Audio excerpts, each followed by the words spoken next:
ഗംഗാസ് Shri Balaji cottages. ഇവിടെയാണ് ഞാൻ ഇന്ന് സ്റ്റേ ചെയ്യുന്നത്. ബ്ലൂ മൗണ്ടൻ സ്കൂൾ റോഡ് ഡേവിസ് ഡെയിലാണ് ഇവരുടെ കോട്ടേജസ് സ്ഥിതി ചെയ്യുന്നത്. ഡേവിസ് ഡെയിൽ എൽക്ക് ഹില്ലിൻ്റെ ഫൂട്ടിലാണെന്ന് പറയാം. ജിയോഗ്രഫിക്കലി അങ്ങനെയാണ് കണ്ടിട്ട് തോന്നുന്നത്. ഇതെൻ്റെ ഒരു ഒബ്സർവേഷൻ മാത്രമാണ്, ഫാക്ച്വലി കറക്റ്റ് ആകണമെന്നില്ല.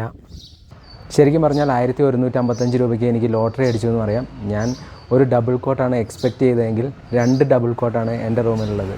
റൂം ഭയങ്കര സ്പേഷ്യസ് ആണ്. റൂം കാണിക്കാം. എനിക്ക് കിട്ടിയ റൂം ടോപ്പ് ഫ്ലോറിലാണ്. ടോപ്പ് ഫ്ലോറിൽ 2 റൂമുകളാണുള്ളത്. 2 റൂമിനും ഒരു ചെറിയ കോമൺ ഏരിയയുമുണ്ട്. റൂം കിടുവാണ്. ഈ ഒരു റൂമിൻ്റെ ഇൻറ്റീരിയർ ചെയ്യാൻ മാത്രം 4-5 ലക്ഷമെങ്കിലും പൊടിച്ചിട്ടുണ്ടാകും. അതിൽ കൂടാനും ചാൻസ് ഉണ്ട്. ഹൈ ക്വാളിറ്റി മെറ്റീരിയലാണ് യൂസ് ചെയ്തതെങ്കിൽ അത് 10 ലക്ഷമൊക്കെ വരെ ആകാനും ചാൻസ് ഉണ്ട്. ഇന്ന് ശരിക്കും രാജാവിനെ പോലെയാണ് stay.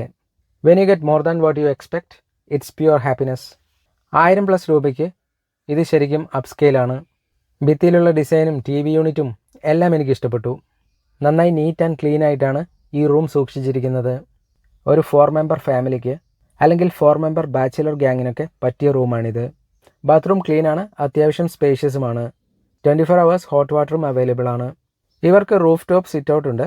Roof top sit out ചെറുതാണ്, പക്ഷേ ക്യൂട്ടാണ്. പിന്നെ സ്റ്റെയർ കേസിൻ്റെ ഭിത്തികളിലുള്ള മെറ്റൽ സ്കൾപ്ചേഴ്സ് എല്ലാം കാണാൻ നല്ല ഭംഗിയുണ്ട്. അതെല്ലാം നമുക്ക് കാണാം.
ഗംഗാസ് ശ്രീ ബാലാജി കോട്ടേജിലെ സ്റ്റേ ഭയങ്കര സൂപ്പറായിരുന്നു, കംഫർട്ടബിൾ ആയിരുന്നു.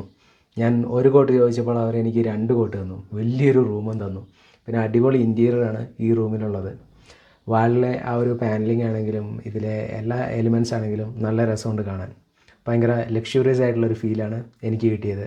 പിന്നെ ഇവിടുന്ന് നടന്നു പോകാനാണെങ്കിൽ, എറ്റിൻസ് റോഡിലേക്ക് നടന്നു പോകാനാണെങ്കിൽ ഏകദേശം 15 മിനിറ്റൊക്കെ എടുക്കും. അത് മാത്രമാണ് എനിക്കൊരു ഡ്രോബാക്ക് ആയിട്ട് തോന്നിയത്. ഇപ്പോൾ നിങ്ങൾക്ക് വണ്ടിയൊക്കെ ഉണ്ടെങ്കിൽ ഈസി ആയിട്ട് പോകാൻ സാധിക്കും. നടക്കാനും അധികം ദൂരമൊന്നുമില്ല. തിരിച്ചു വരാനാണ് പാട്. അങ്ങോട്ട് പോകുമ്പോൾ അത്യാവശ്യം ഇറക്കമാണ്, ഇങ്ങോട്ട് വരുമ്പോൾ അത്യാവശ്യം നല്ല കയറ്റമുണ്ട്. ഈ ഒരു വീഡിയോ ഞാനിവിടെ അവസാനിപ്പിക്കുകയാണ്. ഇനി വീണ്ടും കാണുന്നവരെ bye. Thanks for watching and stay blessed.